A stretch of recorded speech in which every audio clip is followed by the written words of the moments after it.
नमस्कार प्यारे अभ्यर्थियों, स्वागत आपका फिर एक नई क्लास में। अभ्यर्थियों, जो भी विद्यार्थी जिन भी विद्यार्थियों का अभ्यर्थियों कक्षा 12 में अभ्यर्थियों पढ़ रहे हैं और अभ्यर्थियों 24 मार्च का हिंदी का पेपर होने वाला है, उनके लिए अभ्यर्थियों रामबाण क्लास होने वाली है। इंपॉर्टेंट क्वेश्चन अभ्यर्थियों इस क्लास में आपको देखने को मिलेंगे।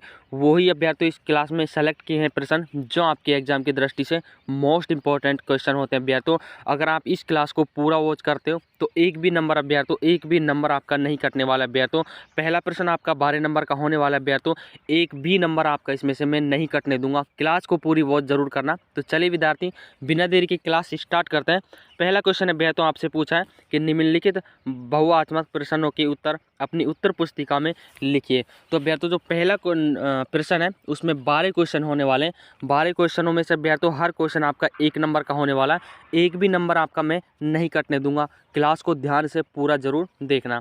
तो चलिए दोस्तों, क्लास को स्टार्ट करते हैं। जन्म से वे अपने साथ लाते हैं, तो जन्म से ही वो अपने साथ क्या लाते हैं अभ्यर्थियों, वो आपको बताना है। कपास, कपड़े, नींद या अभ्यर्थियों रोना।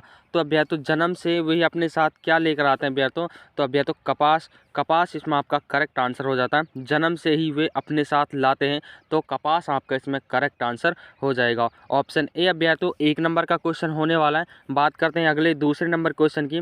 दूसरा नंबर अभ्यर्थियों आपसे क्या पूछा है कि कविता एक उड़ान है, किसके बहाने अभ्यर्थियों कविता एक उड़ान है, ये किसके बहाने अभ्यर्थियों लिखी गई है। ये भी अभ्यर्थियों 1 नंबर का क्वेश्चन होने वाला है। हवा, चिड़िया, हवाई जहाज या अभ्यर्थियों पतंग।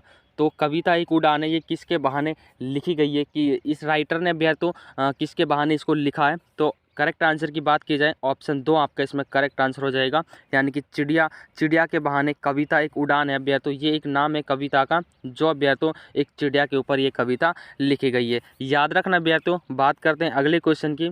अगला क्वेश्चन आपसे क्या पूछ रहा है अभ्यर्थियों कि छोटा खेत, कि छोटा मेरा खेत चौनों का अभ्यर्थियों चौकोना, तो कि छोटा मेरा खेत चौकोना लेखक ने किसे कहा है अभ्यर्थियों, तो किसे कहा है अभ्यर्थियों, खेत को, किताबों को, कागज़ के पन्नों को या किसी को भी नहीं।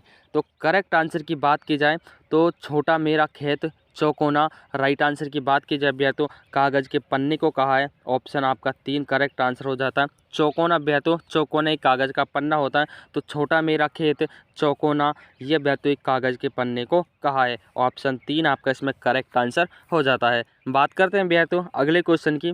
अगला प्रश्न अभ्यर्थियों आपसे क्या पूछ रहा है कि पहलवान की ढोलक अभ्यर्थियों पहलवान की ढोलक अध्याय में लेखक कौन है अभ्यर्थियों, तो अध्याय में लेखक कौन है, तो पहलवान की ढोलक अभ्यर्थियों ये एक अध्याय का नाम है। इसमें लेखक कौन है, लेखक आपको बताना है।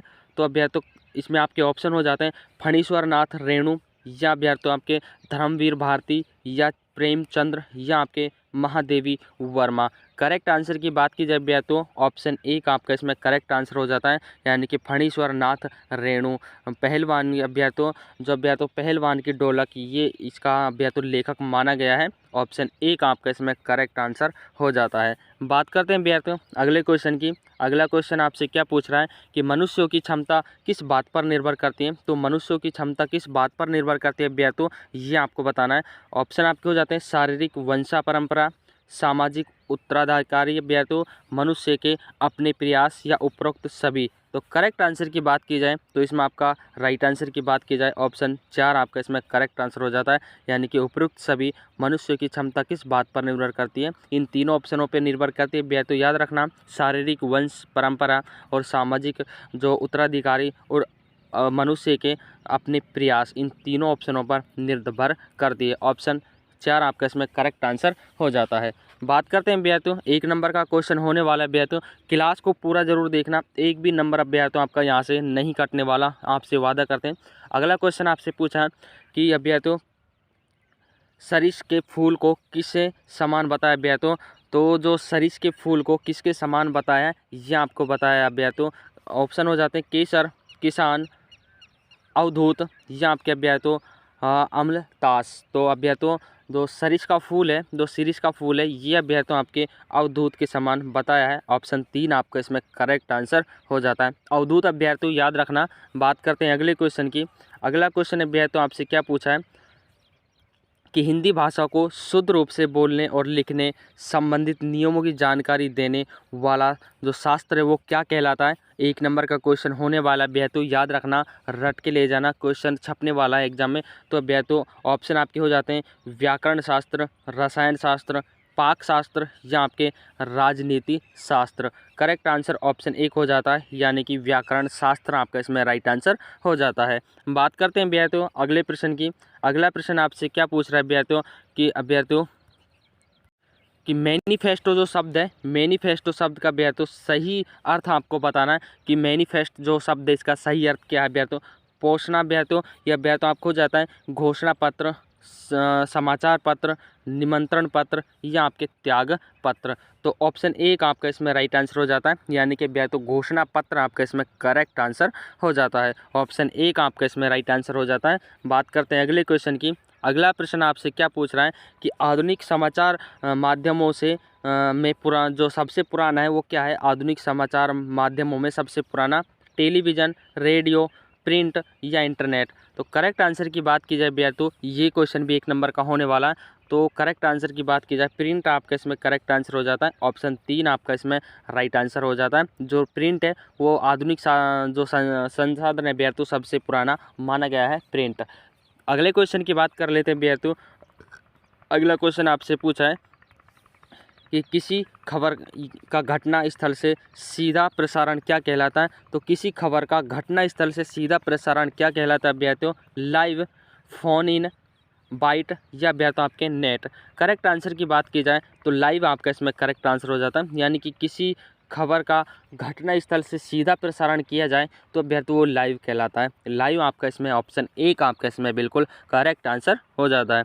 बात करते हैं भैया तो अगले क्वेश्चन की। अगला क्वेश्चन आपसे क्या पूछ रहा है कि मंत्री नामक जो अध्याय कक्षा में प्राय किसका उपयोग नहीं करते थे। तो मंत्री नामक अध्याय में कक्षा में जो किसका अभ्यर्थ वो उपयोग वो नहीं करते थे। करेक्ट आंसर की बात की जाए तो चौक और इसमें आ जाता है आपके डस्टर, घड़ी या आपके अभ्यर्थ छड़ी।